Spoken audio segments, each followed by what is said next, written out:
Di ko alis awa. Ilakad kami ng barkada. Di na ako nagpaalam sa'yo kasi ako rin naman masusunod eh. Saglit lang kami. O, pwede rin kahit matagal, okay lang. Di ko na sinabi kasi, ganun din naman. Matutuloy pa rin naman ako kahit anong mangyari. Lakad ko to eh. Kaya hindi ko na sinabi. Okay? Baka sa ano kami pumunta?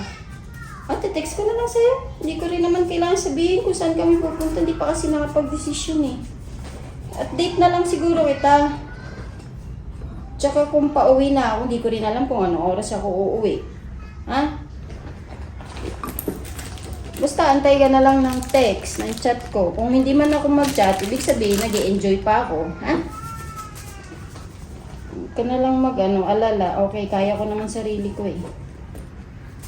Tsaka kami-kami lang naman uli nila may magbabarkada lang. Nung yun, nung isang araw yun kalimutan ko lang sabihin sa'yo. Kasi ganun din naman tutuloy naman ako eh. Ha? Basta ako ha. Bye. Hello pre. Pre ganito hindi na ako makakarating kasi may bigla ang lakad pala kami ni Cindy. Oo.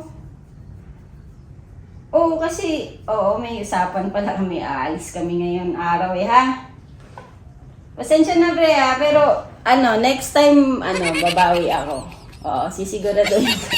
Hindi kasi may bigla ang lakad lang kami, hindi ko alam. Ha pre?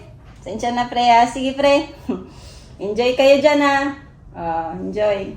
Bye.